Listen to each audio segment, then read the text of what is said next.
Online for Authors, where I, Teri M Brown, author of character-driven fiction and host of the podcast, introduce readers to characters they'd love to invite to lunch by interviewing authors, discussing their books, learning about the writing process, and even, on occasion, chatting live with a panel of authors to discuss topics relevant to both readers and writers.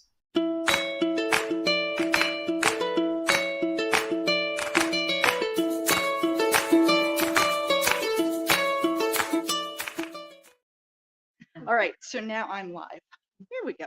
Okay, so I think what I'm going to start with is just a real quick who I am for those of you who may not know. I don't know that there's enough chairs, and so people are just going to have to there's some over here, there's some benches over here too. I am so shocked. I am just it's fabulous. I'm thrilled to pieces and shocked. All right. Hey, how are you? So I'll just start real quickly. A lot of you know me, but a few of you don't. I'm really excited today that I have some American Heritage girls here who are here because they're getting a badge. And so I'm part of a badge. Yeah. So it's just, I don't know, the whole thing is just fun, but I wanted to let you know.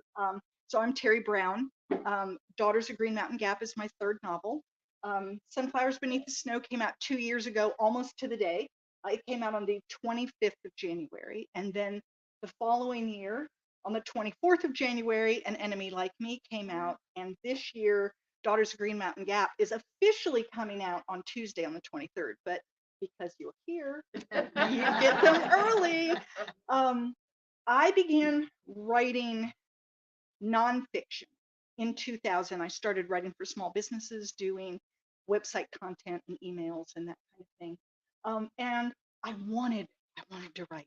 I wanted to write stories, but I was in a horrible relationship and there wasn't any safe spot to land. And when you're writing fiction, you're putting yourself out on the line.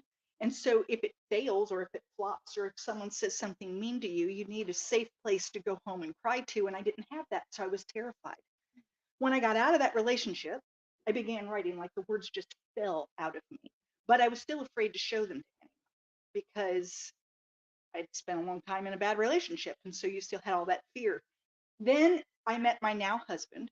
I was never getting married again. And he tells everyone that he chased me until I caught him. So, and while we were dating, he told me this adventure that he wanted to go on. And I had been wanting to do something big and bold. And his adventure was he wanted to ride across the United States on a bicycle. And I said to him, is this something you're going to talk about until the day you die? Or are you actually going to do it? And he said, no, I really want to do it. I said, count me in. And so we got married and rode from the coast of Oregon to Washington, D.C. on a tandem bicycle.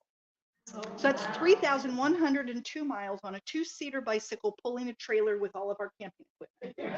Okay, so we looked like a small parade. And if you look at me, I am not an athlete. So this was a huge challenge for me. It was well beyond my normal. Okay, for me, I like being outdoors, but things like let's go collect shells, like that kind of thing. My husband is athletic. It was big for him, but not as big for him as it was for me. So we go across the United States, and on the very last day, is where we stopped at the Marine Corps Memorial, and we're coming up the hill. You can see the flag, and he points the flag out to me and says, "That's it. That's where we're stopping." And I start to sob, and then laugh, and then sob, and then I know I was a mess, a complete mess, and I thought, I made it. I made it all across the United States. I can do anything. And then I thought, it's not a matter of if, it's a matter of what. What do I want to do? And I thought, I want to be an author. And 14 months later, Sunflowers Beneath the Snow was born. So that book had been written before I went on the trip, but I was terrified to let it out into the world. And now I'm letting things out into the world. So that's kind of my story. That's how I got here. Real quickly, I'm going to read just the beginning of this book so that we have a little read. Then I'm going to get off my live stream here, And then I'm going to open up to questions so that you can ask me questions. The only thing I will not do is spoilers. So there will be no spoilers for any of the books, but I will talk about anything else. Okay, so let me go ahead and read. I have to put on my glasses because my eyes aren't young anymore. The rest of me is young, just my eyes. All right. I think I'm also going to start with the dedication. And I dedicated it to my husband. I know some of you had asked about him. He's doing remarkably well, given the fact that he has brain cancer.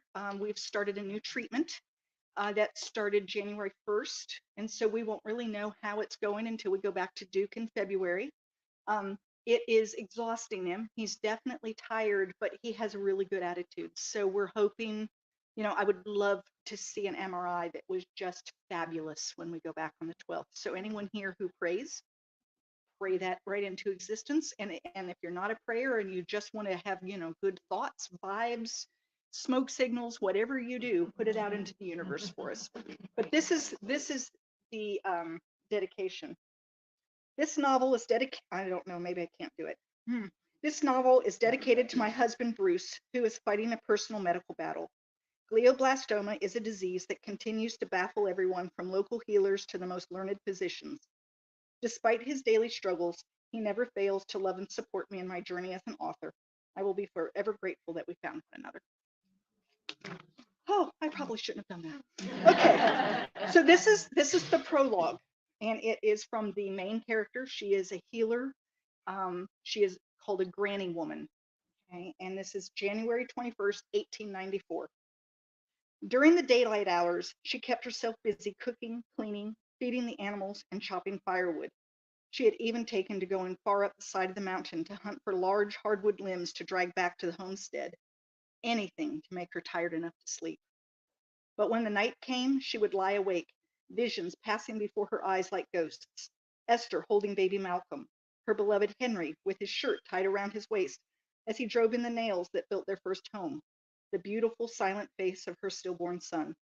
Then would come her daughter, jabbing her finger, flecks of spittle flying from her mouth as she would scream, "You, mother, you killed him." Sleeping, when she finally succumbed, only led to dreams. Esther begging, "No, please, Maggie, don't do this. I don't want to die." And then she'd wake in a sweat. Maggie pulled the door shut to the storeroom with her medicines, knowing she would never practice healing again. Instead, she carved 2 more notches on her walking stick. She rubbed her thumb across all 17 indentations, remembering in vivid detail her role in each death. The number was not insignificant. Though her Italian heritage was slim, she remembered the warning. 17 is the number of death. Don't write it down, Maggie. Don't even think it. If and you do, you're saying your life is over. Maggie never really believed it until now. Now, 7 people declared in her dreams, "I'm dead. My life is over." 17 deaths, she realized, were a direct result of her inadequacies and incompetence. No, she would never again be the granny woman. In fact, she should have never done so to begin with. Her daughter, Carrie Ann, had been right all along. As if to make her isolation complete, a blizzard, the likes of which Maggie had never experienced, rolled in. She screwed her face into a mocking smile. Very fitting, Mother Nature.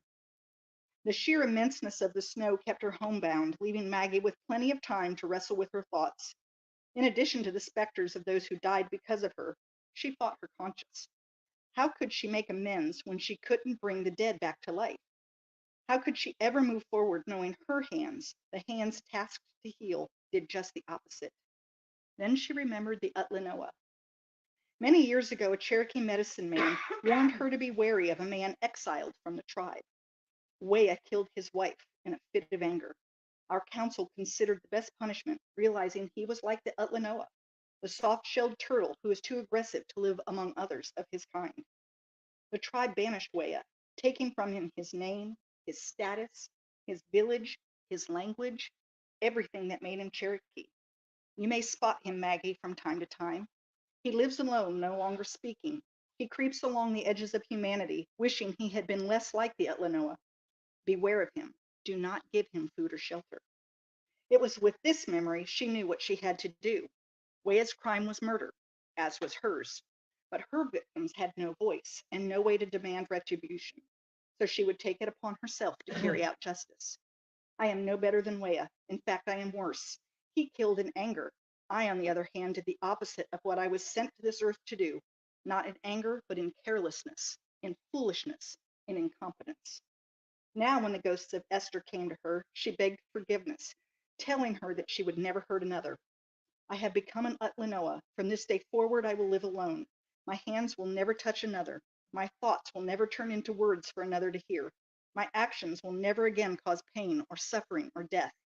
I cannot bring you back, my dear friend, but I assure you, I will never harm another.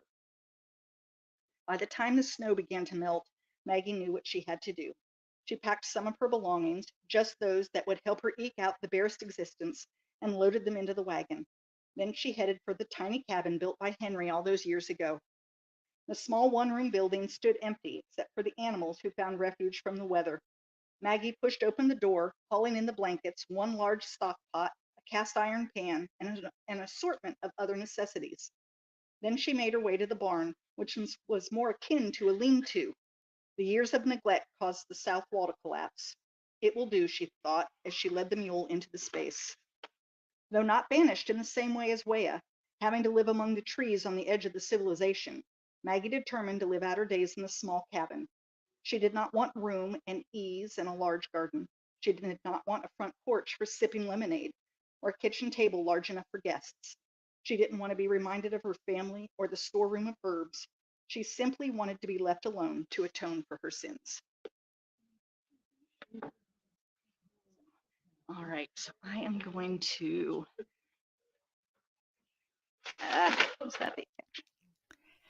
Thank you for listening to Online for Authors, where I, Teri M Brown, author of character-driven fiction and host of the podcast, introduce readers to characters they'd love to invite to lunch.